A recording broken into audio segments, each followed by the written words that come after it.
جوانی کی توبہ اللہ کو بہت زیادہ پسند ہے۔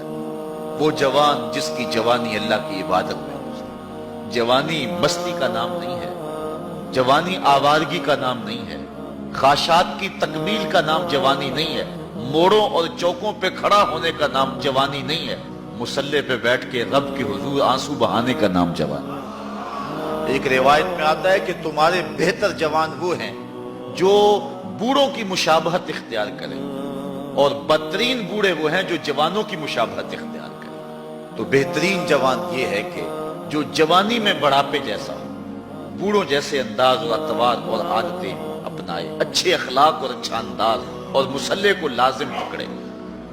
وَشَابٌ نَشَأَ فِي عِبَادَةِ اللَّهِ، وہ جوان جس کی جوانی اللہ کی عبادت میں گزرے۔ شب و روز، میں نے کل بھی کہا تھا کہ بڑھاپے کے اندر نیک اعمال کرنا بہت بڑی بات ہے، بہت بڑی سعادت ہے کہ بڑھاپے کے اندر نیک اعمال کیے جائیں، لیکن عبادت کا جو لطف جوانی میں ہے وہ بڑھاپے میں نہیں ہے۔ اللہ اکبر۔ اللہ تعالیٰ جل شانہ جوان کی توبہ کو پسند کرتا ہے، وہ جوان جو اللہ کی عبادت میں، وَشَابٌ نَشَأَ فِي عِبَادَةِ اللَّهِ، وہ جوان جس کی جوانی اللہ کی عبادت میں گزری۔ اب عبادت کا مفہوم بہت وسیع ہے۔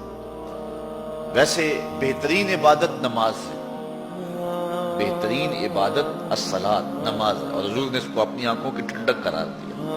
لیکن صرف عبادت کا مفہوم نماز تک ہی نہیں ہے، عبادت کا مفہوم بہت وسعت والا ہے۔ ساری زندگی اللہ کی رضا میں گزار دینا، اللہ کی مرضی کے مطابق زندگی گزار دینا، یہ عبادت ہے۔ اللہ اکبر۔ بعض نے کہا کہ بس اس کی رضا میں اپنے آپ کو گم کر دینا عبادت ہے۔ غلام کو عبد کہتے ہیں، اور عبد وہ ہوتا ہے جو اپنے آقا کی مرضی میں اپنی مرضی کو گم کرتا ہے۔ کوئی شخص کسی غلام کو خریدنے گیا نا منڈی میں، جب غلام بکتے تھے، فروخت ہوتے تھے، تو جا کے ایک غلام سے پسند آیا، تو اس نے جب اس کا سودا کیا تو غلام سے پوچھتا ہے تمہارا نام کیا ہے؟ غلام کہتا ہے میرا نام کوئی نہیں ہے، جو رکھیں گے وہی میرا نام ہوگا۔ جب غلام ہے تو پھر اس کی اپنی مرضی ختم ہوگی۔ تو ہم اللہ کے غلام ہیں، اللہ کے بندے ہیں، تو بندگی کا حق یہ ہے، اللہ اکبر، کہ ہم سر سے لے کر پاؤں تک اس کے ہو جائیں۔ تیرے ہندیاں سندیاں محبوبہ، میں کافر ہواں جے میں ہواں۔ اپنی ذات کو تو فنا کرنا ہے، اپنی ذات کو تو قربان کرنا ہے۔ وہ جوان جس کی جوانی کے حسین ایام، جس کی جوانی کے خوبصورت لمحے جبکہ بانکپن تھا، جبکہ خواہشات کا ہجوم تھا، جبکہ تمنائیں اپنے عروج پہ تھی، لیکن اس نے سب کچھ اپنے رب کے لیے قربان کر دیا۔ سحری کے وقت اٹھ کے مصلی بچھایا اور آنسو بہائے، اور اللہ کے حضور عبادت کرتے ہوئے اپنی رات کو بسر کیا۔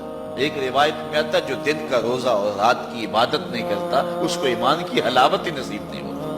ایمان کی ایک حلاوت ہے، ایمان کی ایک مٹھاس ہے، ایمان کا ایک مزہ ہے، ایک سرور ہے۔ وہ کس کو نصیب ہوگا؟ جو دن روزے سے گزارے گا اور رات مصلی پہ گزارے گا، اپنی آنکھوں پر حیا کے پہرے بٹھائے گا، اپنی سوچوں کی پاکیزگی کا سامان کرے گا۔ ورنہ جوانی آئی اور گزر گئی، اور اپنا قیمتی وقت ہم نے برباد کر دیا۔